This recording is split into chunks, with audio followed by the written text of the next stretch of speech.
عليكم ورحمة الله، ويومكم أجمل ما فيه هو إنكم أحلى ما فيه. أخباركم إيه؟ يا رب تكونوا بخير. مصطفى وهداء معاكم. لو ما تعرفنيش، أنا صانع محتوى واسمي مصطفى محمود أو مصطفى وهداء بيقولوا لي، وبعمل فيديوهات على اليوتيوب، ويا رب يكون بيعجبكم. والنهارده الفيديو المنتظر اللي أنا أعلنت بيه على الشورت على اليوتيوب وعلى بقية السوشيال ميديا، إن أنا هعمل مقارنة ما بين البوكيت 4 والأكشن 5.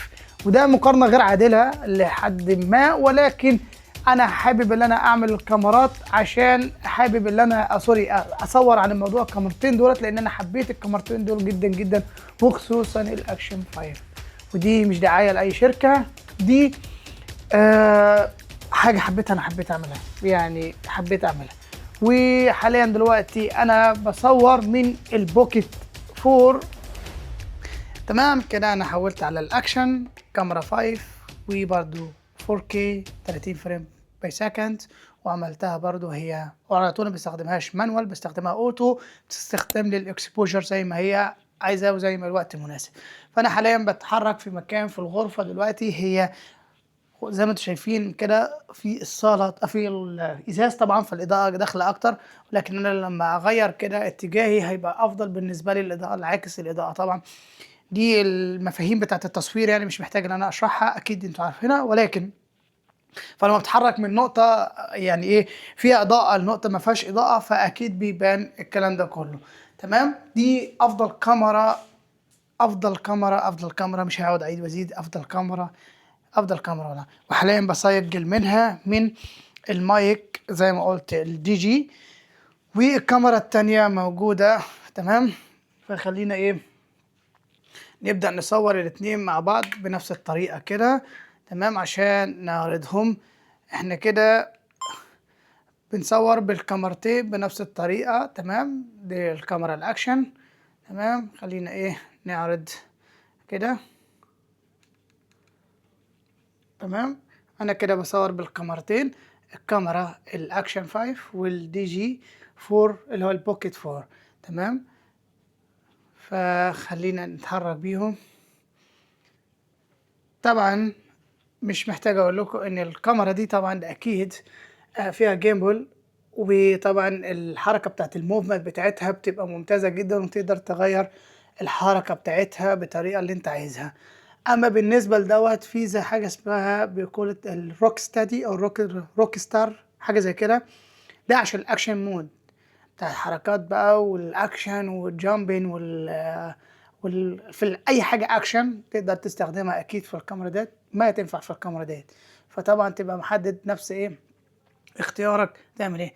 دي بالنسبه لي اقدر الفها كده، انا كده اوريدي بتكلم مع الكاميرا ووش للعدسه على طول. هنا لا، لازم تروح دايس 3 مرات كده، تروح لفه لك الكاميرا عشان تقدر تتكلم فيها.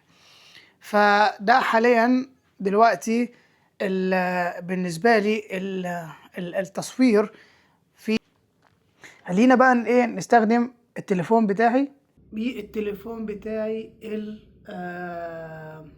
هو السامسونج، اللي هو الالترا 24. الكاميرا ديت انا لسه حاليا بستخدمها فترة قريبة، يعني دي مثلا كام فيديو لسه بستخدمها. اما الكاميرا ديت انت تقدر تخش على القناة وتشوف جميع الفيديوهات اللي بصورتها بيها. حاليا دلوقتي انا بسجل من الاكشن 5. تمام، ودي الصوت بتاعها من غير المايك خالص، مش ما عند المايك مش حاطه. تمام، وده الصوت بتاعها من المايك الداخلي للكاميرا، وده برضو عايز اقول لكم ممتاز جدا جدا جدا جدا جدا. دي حاليا من البوكيت 4، الصوت بتاعها على طول داخلي. وزي ما انا عارف ان فيها اكتر من 3 مايكات موجودين في الكاميرا ذات نفسها، يعني ده كده الصوت حاليا داخلي من المايك من الكاميرا ذات نفسه، ودي حاليا من المايك من الكاميرا ذات نفسه. ده كده الاتنين مع بعض انا بتكلم صوت. تمام، طبعا الاتنين فيهم 4K لغاية 120 فريم. هنا برضو نفس الوضع، فيها سلو موشن لغاية 120 فريم. في الفول اتش دي على ما اتذكر، انا مش عارف الاوبشن بالظبط.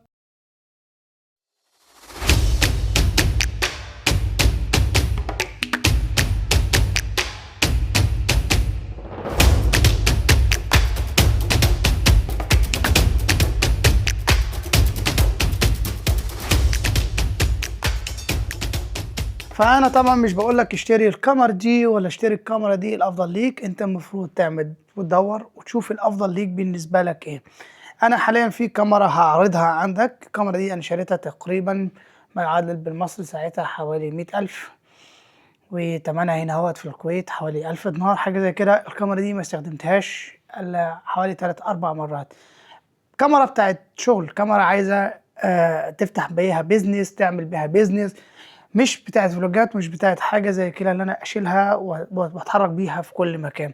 هي كاميرا سوني الفا اي 3.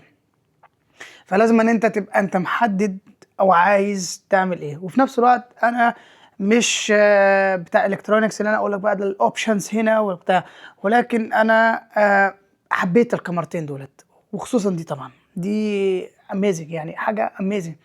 هي مش كاميرا، هي حبيتها والله، والله حبيتها جدا جدا جدا جدا جدا. فانت لو بتتفرج عليا اول مره، انا مصطفى وهدام، وما تنسناش لايك وشير وسبسكرايب للقناه عشان تتفرج علينا وتتابع كل جديد ان شاء الله.